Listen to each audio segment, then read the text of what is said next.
Hello, and welcome to Afternoon Tea with Karen and Karen's Library.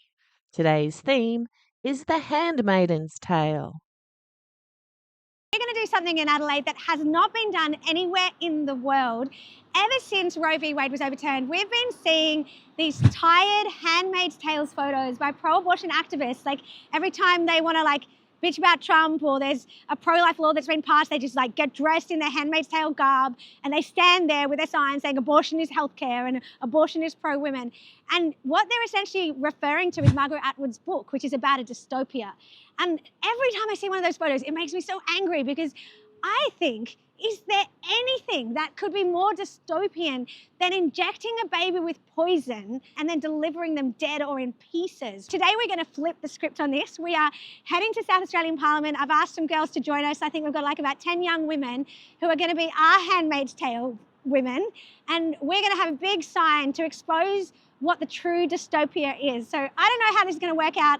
I don't know whether we'll be, kicked out of the steps, whether the police will march us on, because this is a message that you're not allowed to apparently say. Who knows, But we're going to go. Do you want to come and see what's going to happen next? Yeah, no, I'm going to look at some other stuff. Thanks anyway. So, the book by Margaret Atwood is read in high school in America. Haven't checked here in Australia. It's also been made into a TV series with themes of power, resistance, and survival, highlighting the dangers of religious extremism and authoritarianism. The character, the handmaiden, is based on an Old Testament character that I'll have a look at. But first, it was also made into a movie, which I saw, and it was terrifying because it's a horror story. Anyway, let's look at some films.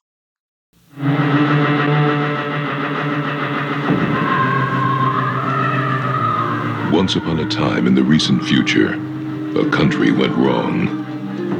The country was called the Republic of Gilead. Ecological disasters ravaged the land, resulting in civil war, political turmoil, and widespread sterility. Only a very few women could still bear children. These women were called handmaids. What'd you do? How'd they get you? We tried to cross the border. What about you?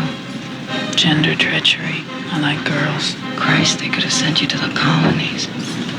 They don't send you to the colonies if your ovaries are still jumping. Rachel had no children. And Rachel said, Give me children, or else I shall die. I thought I'd like to get to know you a little. Get to know me.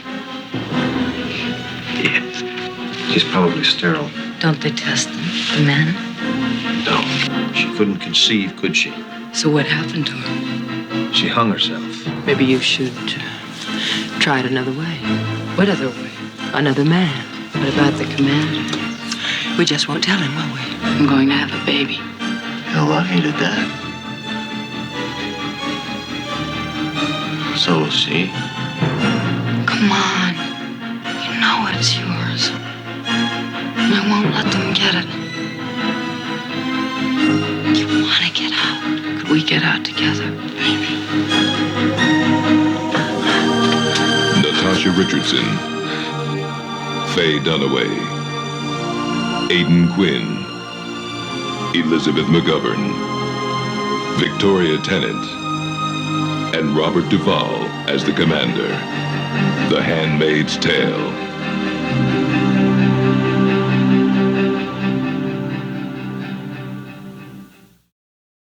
This is the Bible story of Hagar, the woman who met the God who sees.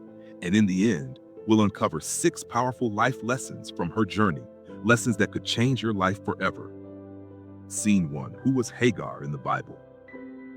Before her name would echo through history, before she would encounter the God who sees all, Hagar was simply a servant, an Egyptian by birth, taken from her homeland, brought into the house of Abram and Sarai. She was a stranger in a foreign land, a possession, not a person. She had no say in her destiny. God had promised Sarai's husband descendants, as numerous as the stars. He took him outside and said, "Look up at the sky and count the stars. If indeed you can count them, so shall your offspring be." Genesis Sarai's arms remained empty. No child, no heir, only silence from heaven. Then a decision was made.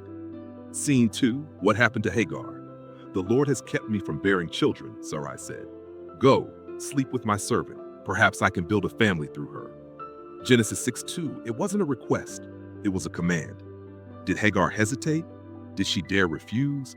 It didn't matter. She had no voice, no choice, no power. And so she was given to Abram. Everything changed. No longer just a servant, Hagar now carried Abram's child, the heir. The promise Sarai had waited for, but through another woman. Scene 3, conflict in the household. At first, there was silence, then glances, then a shift. Hagar, once invisible, now walked with her head held high. Hadn't she succeeded where Sarai had failed? She was no longer just a servant, she was a mother-to-be. But confidence turned into contempt. When she saw that she was pregnant, she began to despise her mistress. Genesis 64. Sarai felt it, and her pain turned to fury. "May the wrong done to me be upon you," she cried to Abram. "I put my servant into your arms, and now that she knows she is pregnant, she despises me." Genesis 16:5. Abram stepped back. "She is your servant.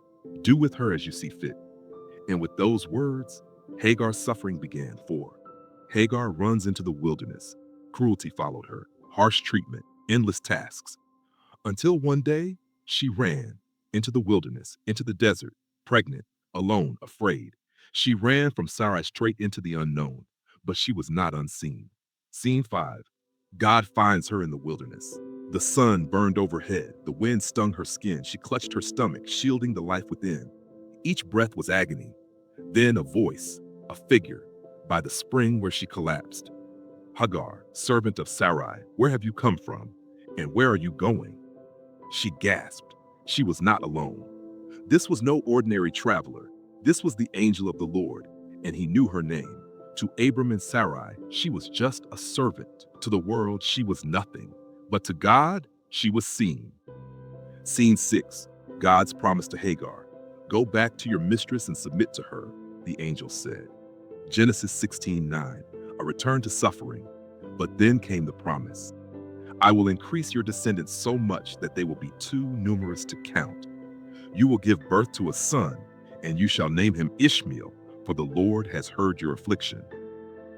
Genesis 16, verse 11. For the first time, Hagar realized she was not forgotten. Overcome, she whispered, "You are El Roy, the God who sees me." Genesis 7, birth of Ishmael. Hagar returned. Time passed. Her belly grew. Then one night, her cries pierced the silence. A child was born, a son, just as God had said. Abram held the boy and named him Ishmael. God hears. At last, Abram had a son of his own flesh. But the story was not yet complete. Scene 8, a new covenant and rising jealousy. 13 years passed. Then everything changed. God appeared to Abram. "No longer shall your name be Abram, but Abraham. Sarai shall be Sarah, and she shall give birth to a son." Genesis 17. Abraham laughed. "Will a son be born to a man 100 years old? Will Sarah bear a child at 90? If only Ishmael might live under your blessing," he pleaded. And God replied, "As for Ishmael, I have heard you. I will bless him, but my covenant I will establish with Isaac, whom Sarah will bear." Scene 9, the second exile of Hagar. Isaac was born. A feast was held.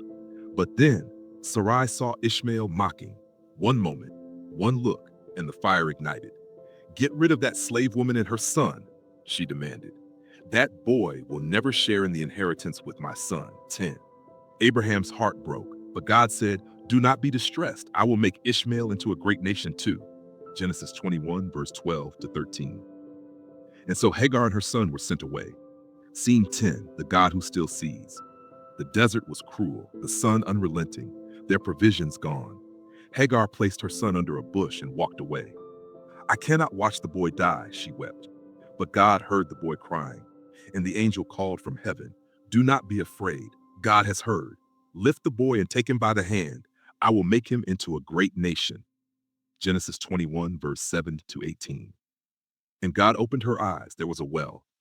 The wilderness would not claim them because God had seen them, God had heard them, and God would establish them. Scene 11. Hagar's legacy, and Ishmael grew in the desert, strong and free. God was with him. He became an archer. His mother found him a wife from Egypt. Genesis 21:20-21. And from Ishmael came 12 sons, 12 rulers, 12 nations, a new people, a new destiny. Genesis 25, verse 12 to scene. And that came from this channel, which is pretty groovy. It's got these only 77, but little tiny videos of Bible stories. So, yeah, you don't have to listen to sermons for hours.